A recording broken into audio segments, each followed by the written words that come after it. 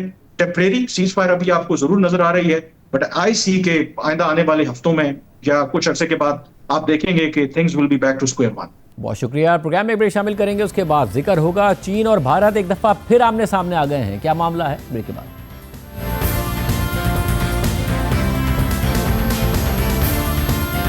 صدر ٹرمپ کی دوسری مدت صدارت میں بھارت کے حوالے سے امریکہ کے سرد رویے کی وجہ سے بھارت نے اپنی خارجہ پالیسی میں بڑی تبدیلی کرتے ہوئے اپنے بڑے حریف چین سے قربتیں بڑھانے کی کوشش کی تھی۔ خود بھارتی وزیر اعظم مودی نے 7 سال بعد رواں سال اگست میں چین سے دشمنی بھلا کر چین کا غیر معمولی دورہ کیا تھا، اور چین میں شنگھائی تعاون تنظیم کے اجلاس کے دوران چینی صدر شی جن پنگ اور روسی صدر پیوٹن کے ساتھ نریندر مودی کی گرمجوشی اور آپٹکس کو بھارت میں بی جے پی کے حامیوں اور گودی میڈیا نے بہت زیادہ سیلیبریٹ کیا تھا۔ ان آپٹکس کو امریکہ کے لیے سخت پیغام کے طور پر پیش کیا جا رہا تھا۔ وزیر اعظم مودی سے چینی صدر شی جن پنگ کی ملاقات ہوئی تو بھارت میں چینی صدر کے ایک جملے کو بہت اہمیت دی گئی، جس میں چینی صدر نے ڈریگن اور ہاتھی کی مثال دے کر دونوں ممالک کے ساتھ چلنے کی بات کی تھی۔ یہاں تک کہ امریکہ کے صدر ٹرمپ نے ایک پوسٹ میں کہہ دیا تھا کہ ہم نے بھارت کو چین کے ہاتھوں کھو دیا ہے، تاہم بعد میں ٹرمپ اپنے اس بیان سے پیچھے ہٹ گئے تھے، مگر اب صرف 3 مہینے بعد حالات پھر وہیں آ کر کھڑے ہو گئے ہیں۔ بھارت اور چین کے درمیان سرحدی تنازعات میں سے ایک بڑے تنازع میں دونوں ممالک ایک بار پھر آمنے سامنے آ گئے ہیں اور سخت بیانات کا تبادلہ ہو رہا ہے۔ بھارت کی شمال مشرقی ریاست اروناچل پردیش بھارت اور چین کے درمیان متنازع علاقہ ہے، اور دونوں ممالک ہی اس پر ملکیت کا دعویٰ کرتے ہیں۔ چین نے اروناچل پردیش کو جنوبی تبت کا حصہ قرار دیتے ہوئے زینگنان کا نام دے رکھا ہے اور دعویٰ کرتا ہے کہ یہ چین کا علاقہ ہے جس پر بھارت نے قبضہ کر رکھا ہے۔ چین ہر کچھ عرصے میں اروناچل پردیش کے علاقوں، مقامات، پہاڑوں اور وادیوں کے چینی نام بھی سرکاری طور پر جاری کرتا رہتا ہے، مگر بھارت چینی موقف کو ہمیشہ سے مسترد کرتا آیا ہے، اور اس دفعہ دونوں ممالک کے درمیان اروناچل پردیش یا زینگنان کی ملکیت کا تنازعہ ایک بھارتی خاتون کے ساتھ چینی شہر شنگھائی میں پیش آنے والے واقعے کی وجہ سے ابھر کر پھر سامنے آ گیا ہے۔ بھارتی نیوز ایجنسی ANI کے مطابق برطانیہ میں مقیم اروناچل پردیش سے تعلق رکھنے والی بھارتی خاتون پریما تھونگڈوک نے دعویٰ کیا ہے کہ میں ایک بھارتی شہری ہوں اور گزشتہ تقریباً 14 سال سے برطانیہ میں مقیم ہوں۔ میں لندن سے شنگھائی ٹرانزٹ کے ذریعے جاپان جا رہی تھی۔ چینی امیگریشن کی ایک خاتون اہلکار میرے پاس آئیں اور مجھے لائن سے الگ کر دیا۔ میں نے ان سے پوچھا کہ ایسا کیوں کیا جا رہا ہے، تو چینی اہلکار نے جواب دیا کہ اروناچل بھارت کا نہیں، چین کا حصہ ہے، آپ کا پاسپورٹ قابل قبول نہیں ہے بلکہ انویلڈ ہے۔ بھارتی خاتون نے مزید دعویٰ کیا کہ جب میں نے چینی اہلکاروں سے سوال کرنے کی کوشش کی اور پوچھا کہ مسئلہ کیا ہے تو انہوں نے کہا کہ اروناچل بھارت کا حصہ نہیں ہے، ساتھ ہی وہ میرا مذاق اڑانے لگے اور ہنسنے لگے اور اس طرح کی باتیں کہنے لگے کہ آپ کو چینی پاسپورٹ کے لیے درخواست دینی چاہیے، آپ چینی ہیں، بھارتی نہیں ہیں۔ بھارتی نیوز ایجنسی ANI کے مطابق بھارتی خاتون پریما تھونگڈوک نے مزید کہا کہ میں اس سے پہلے بھی شنگھائی ٹرانزٹ کے ذریعے سفر کر چکی ہوں اور کبھی کوئی مسئلہ نہیں ہوا۔ میں بہت دیر تک اپنے خاندان سے رابطہ بھی نہیں کر سکی۔ چائنا ایسٹرن ایئر لائن کا اسٹاف اور 2 دیگر امیگریشن افسران اپنی زبان میں بات کر رہے تھے اور اروناچل پردیش کی طرف اشارہ کر کے ہنس رہے تھے اور کہہ رہے تھے کہ یہ بھارت نہیں چین ہے۔ بھارتی خاتون کے دعوے کے مطابق امیگریشن اور ایئر لائن اسٹاف دونوں کا رویہ انتہائی تذلیل آمیز تھا۔ میں نے شنگھائی اور بیجنگ میں بھارتی سفارت خانوں میں فون کیا اور 1 گھنٹے کے اندر بھارتی حکام ایئرپورٹ پہنچ گئے۔ وہ میرے لیے کچھ کھانا بھی لے کر آئے اور پھر چینی اہلکاروں سے بات کر کے مسئلہ حل کیا اور مجھے چین سے نکلوانے میں میری مدد کی، اور 18 گھنٹے کے طویل انتظار کے بعد میں وہاں سے نکل آئی۔ مگر چین نے شنگھائی کے ایئرپورٹ پر بھارتی خاتون کے ساتھ بدتمیزی یا بدسلوکی کے الزامات کو مسترد کر دیا ہے، مگر ساتھ ہی ایک بار پھر اروناچل پردیش کی ملکیت پر اپنا دعویٰ دہرا دیا ہے۔ چینی دفتر خارجہ کی ترجمان سے جب میڈیا بریفنگ کے دوران بھارتی خاتون کو محض بھارتی پاسپورٹ کی بنیاد پر شنگھائی کے ایئرپورٹ پر روکے جانے کا سوال ہوا تو انہوں نے جواب دیا کہ زینگنان چین کا علاقہ ہے۔ چین نے کبھی بھارت کے قائم کردہ نام نہاد اروناچل پردیش کو تسلیم ہی نہیں کیا۔ تاہم جس انفرادی واقعے کی بات ہو رہی ہے، ہماری معلومات کے مطابق پورے وقت کے دوران چینی بارڈر انسپیکشن اتھارٹیز نے جانچ پڑتال قوانین اور ضوابط کے مطابق انجام دی۔ چینی دفتر خارجہ کی ترجمان نے مزید کہا کہ قانون نافذ کرنے کا یہ عمل غیر جانبدار تھا اور بدتمیزی پر مبنی نہیں تھا۔ متعلقہ خاتون کے قانونی حقوق اور مفادات کا مکمل تحفظ کیا گیا، اور پر کوئی جبری اقدام نہیں کیا گیا اور نہ ہی کوئی حراست یا ہراسانی ہوئی، جبکہ ایئر لائن نے خاتون کو آرام کی سہولتیں اور کھانا فراہم کیا۔ چین کی جانب سے اروناچل پردیش کو چین کا حصہ قرار دینے کا موقف دہرانے پر بھارت کا بھی رد عمل سامنے آیا ہے۔ بھارتی دفتر خارجہ کے ترجمان رندھیر جیسوال نے اپنے بیان میں کہا ہے کہ ہم نے چینی وزارت خارجہ کے وہ بیانات دیکھے ہیں جو اروناچل پردیش کی ایک بھارتی شہری کی بے جا حراست سے متعلق ہیں۔ اروناچل پردیش بھارت کا ایک لازمی حصہ ہے اور یہ خود ایک واضح حقیقت ہے۔ چین کی جانب سے کسی بھی قسم کا انکار اس غیر متنازع حقیقت کو تبدیل نہیں کر سکتا۔ بھارتی دفتر خارجہ کے بیان کے مطابق بھارتی خاتون ایک درست پاسپورٹ رکھتی تھیں اور شنگھائی انٹرنیشنل ایئرپورٹ سے ٹرانزٹ کے ذریعے جاپان کے سفر پر تھیں۔ ان کی حراست کے معاملے کو چین کے ساتھ سختی سے اٹھایا گیا ہے۔ چینی حکام اب تک اپنی کارروائیوں کی وضاحت نہیں کر سکے جو بین الاقوامی فضائی سفر کے کئی معاہدوں کی خلاف ورزی ہیں۔ چینی حکام کے اقدامات چین کے اپنے ان اصولوں کی بھی خلاف ورزی کرتے ہیں جو تمام ممالک کے شہریوں کے لیے 24 گھنٹے تک ویزا فری ٹرانزٹ کی اجازت دیتے ہیں۔ بھارت نے رواں سال امریکہ سے دوری کے بعد چین سے قربتیں بڑھانے کی کوشش کی۔ وزیر اعظم مودی خود چین گئے، چینی صدر سے گرمجوشی سے ملے اور بھارت میں امید کی جا رہی تھی کہ چین اور بھارت میں تناؤ اب کافی حد تک کم ہو جائے گا، مگر نظر آ رہا ہے کہ چین اور بھارت کے درمیان سرحدی تنازعات کی شدت اسی طرح سے موجود ہے۔ چین اروناچل پردیش کے حوالے سے اپنے موقف پر مضبوطی سے قائم ہے اور اس صورتحال پر بھارت میں اپوزیشن جماعت کانگریس وزیر اعظم مودی کو تنقید اور ٹرولنگ کا نشانہ بنا رہی۔ کانگریس رہنما سپریا شری ناتھ نے وزیر اعظم مودی پر طنز کرتے ہوئے کہا کہ دیوالی پر چینی لائٹس کے بائیکاٹ سے کچھ نہیں ہوگا، اب آپ کو بولنا پڑے گا۔ آپ جا کے گلے مل رہے تھے چین والوں سے، تو اس کا نتیجہ ہے کہ چین کی ہمت اور حیثیت دونوں بڑھ رہی ہے۔ لیکن ابھی چپ رہنے کا سمے نہیں ہے، کیونکہ اگر آپ کو لگتا ہے کہ دیش کو برگلا کر آپ دیوالی پر چینی لائٹ کا بوائیکاٹ کریں گے، وہ سمے اب بیت چکا ہے۔ آپ کو بولنا پڑے گا، بولیے مودی جی، آپ کو بولنا پڑے گا۔ چین اور بھارت کے درمیان اروناچل پردیش کے تنازع پر کئی بار سفارتی لڑائی دیکھنے میں آئی ہے۔ چین کئی مرتبہ اروناچل پردیش میں مختلف مقامات، وادیوں اور پہاڑوں کو چینی نام دے چکا ہے۔ رواں سال مئی میں پاک بھارت جنگ کے بعد سیز فائر نافذ ہو گیا تو اسی دوران چین نے اروناچل پردیش کے 27 مقامات کو چینی نام دے دی اور مودی کو پاکستان کے ساتھ تنازع کے علاوہ ایک اور بڑی مشکل میں ڈال دیا۔ مگر صرف اروناچل پردیش ہی نہیں، بھارت اور چین کے درمیان لداخ کے علاقے پر بھی تنازع ہے اور دونوں ممالک اروناچل پردیش کی طرح یہاں بھی ملکیت کا دعویٰ کرتے ہیں۔ چین اور بھارت کے درمیان لداخ میں سرحدی کشیدگی آج سے 5 سال پہلے بہت زیادہ بڑھ گئی تھی اور جنگ کا خدشہ ظاہر کیا جا رہا تھا، مگر پھر حالات کنٹرول میں آ گئے۔ لداخ کی سرحد پر جون 2020 میں چین اور بھارت کے فوجی آمنے سامنے آئے اور تصادم میں ایک بھارتی کرنل سمیت 20 بھارتی فوجی مارے گئے، جبکہ 4 چینی فوجی بھی مارے گئے، اور یہ 1975 کے بعد پہلی دفعہ ہوا تھا کہ چین اور بھارت کے درمیان سرحدی تصادم میں فوجیوں کی ہلاکت ہوئی تھی۔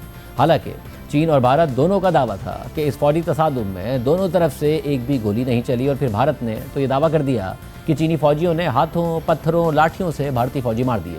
اس واقعے کے بعد چین اور بھارت کے درمیان کشیدگی میں کافی زیادہ اضافہ ہو گیا تھا۔ وزیر اعظم مودی پر اندرونی دباؤ بہت بڑھ گیا تھا اور کانگریس نے آج کی طرح اس وقت بھی تنقید کی تھی کہ وزیر اعظم مودی میں چین کے سامنے کھڑے ہونے کی ہمت ہی نہیں ہے۔ تاہم بھارت میں چین کے خلاف کیمپین شروع ہو گئی، چینی مصنوعات کے بائیکاٹ کا اعلان کر دیا گیا، مگر اس بائیکاٹ کا چین کو تو فرق نہیں پڑا، بلکہ الٹا بھارت کے لیے چین کی برآمدات بڑھ گئیں۔ تاہم اس تنازع کی وجہ سے چین اور بھارت کے درمیان آج سے کچھ مہینے پہلے تک کشیدگی اور سفارتی تناؤ برقرار رہا، مگر اس سال جب امریکی صدر ٹرمپ نے پاک بھارت جنگ کے حوالے سے اپنے بیانات کے ذریعے بھارت کو شرمندہ کرنا شروع کیا اور بھارت کو ٹیرف کے معاملے پر بھی دنیا میں سب سے زیادہ نشانہ بنایا، تو مودی حکومت چین کے قریب ہونے کی کوشش کرنے لگی۔ چین سے تنازعات حل کرنے کی کوششیں کی گئیں۔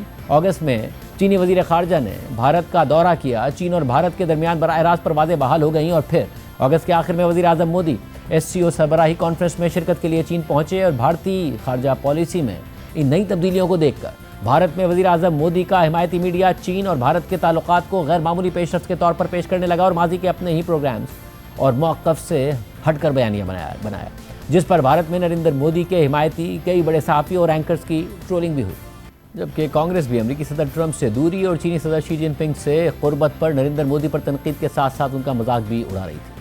سی جن پنگ نے کہا کہ ڈریگن اور ایلیفینٹ دونوں ایک ساتھ رہ سکتا ہے، ہم دشمن نہیں ہیں، دوست ہیں۔ اس کو my dear friend Donald Trump کے بعد اب مائی ڈیئر فرینڈ شی جن پنگ ہو گئے ان کے، اب ہاتھی پہ چڑھ کے مودی جی تھوڑے دن گھومیں گے، پھر دیکھتے ہیں کیا ہوتا ہے۔ پہلے ہی بتائیے کیا گلوان کا نیائے ملا؟ کیا اپریل 2020 کا جو سٹیٹس کو اینٹی تھا وہ پھر سے ستھاپت ہوا ہے؟ کیا ہماری سینائیں، ہمارے سرکشا بل وہاں گشت لگا پا رہے ہیں جہاں اپریل 2020 سے پہلے لگا پاتے تھے؟ ان سب کا جواب پردھان منتری لے کر آئیں گے یا نہیں آئیں گے؟ دوست بدلتے رہتے ہیں، پھر دل ٹوٹ جاتا ہے، پھر نئے دوست ڈھونڈتے ہیں۔ دیش کی تو حالت آپ نے دیکھ ہی لی، ارتھ ویوستھا کی حالت دیکھ لی، ودیش نیتی کی حالت دیکھ لی۔ آج کے پروگرام میں اتنا ہی، اجازت دیجیے، اللہ حافظ۔